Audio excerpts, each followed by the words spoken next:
I will ask you the same question about the Lions as I did about the Chiefs camp. What did you glean from that when you were there? They weren't in pads yet, and so, but just talking to people around there, I would say the primary takeaways are they really think Jameson Williams is in for a monster year. Okay. He's in a much better spot. Remember, the first year he's got coming off the ACL. He wasn't himself. Last year he had the suspension. There were times, like you saw Jameson Williams do cool stuff, but it was almost like, let's just find ways to integrate him and try to get him a few touches every game.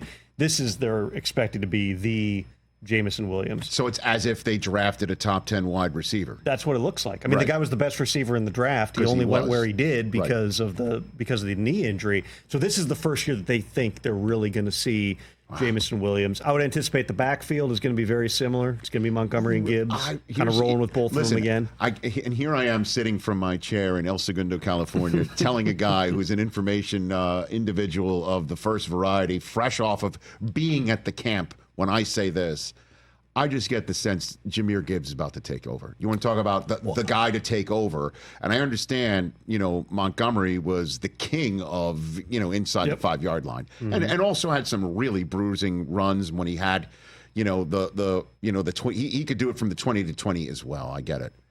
I just think this kid Gibbs, we were surface scratching a little bit last year with him. No doubt. I think, and when I was here, we were doing the non-negotiables, right, on all the different teams. Yes, mine for the Lions chef. was Jahmyr Gibbs plays like a superstar. Yes, I think he's got that type of ability. Yes. I also think they're going to be reluctant to just say, hey, all of a sudden he's getting 25 touches a game. It's still going to be a balance. They want to keep him healthy.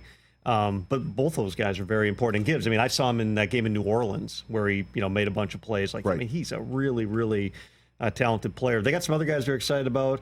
Doris Fountain is one that everybody brought up to me because they're kind of trying to figure out who's going to be the other receiver along with Jameson and Amon-Ra St. Brown. You might see that guy playing quite a bit. And then defensively, they feel like they're in a better place. They hired Terrell Williams as their D-line coach, and they upgraded the secondary. They acquired a bunch of dudes. They haven't quite figured out who's starting and what it's going to look like back there. But like Brian Branch is probably going to be more safety than he was nickel last year. They think that that's going to be good. There's a lot of things that they're optimistic about. It's not like kind of the macro things, but there are reasons that they think this is going to be an even better team. And in terms of the vibe around that camp, it's a Dan Campbell training camp. It's always going to be the same. Sure. So then the Packers were the last team that you have visited, and you mentioned how you had a chat with Jordan Love. And what did you glean? What's your takeaway from being around that team? I think the biggest thing is from being there last year, every receiver and tight end on the team was a rookie or a second-year guy. Right. Now all those guys are second- and third-year guys. They all came on, it seemed like, in various points toward the end of last season. So you've still got a really, really young team. I think, this is going back to my Green Bay Press-Gazette days, but that team last year reminded me of the 2009 Packers, where they were the youngest team in the NFL. They were the youngest team in the NFL perennially for like 5 years there because Ted Thompson didn't really do anything in free agency. They just constantly draft and develop. But that 2009 team, it was Rodgers' second year as the starter. They go to the playoffs. They lose that wild shootout overtime game in Arizona. But then the next year they won the Super Bowl. Like that's the vibe I get is they're young, they're working really hard. They got a really, really good locker room for what everybody's telling me. That defense, everybody was talking about it, including Jordan Love. I mean, they picked him off in I think it was a 2-minute drill that practice. Like they were playing really well. Jeff Hafley's just bringing a lot of different things. They're pretty intuitive in terms of the scheme.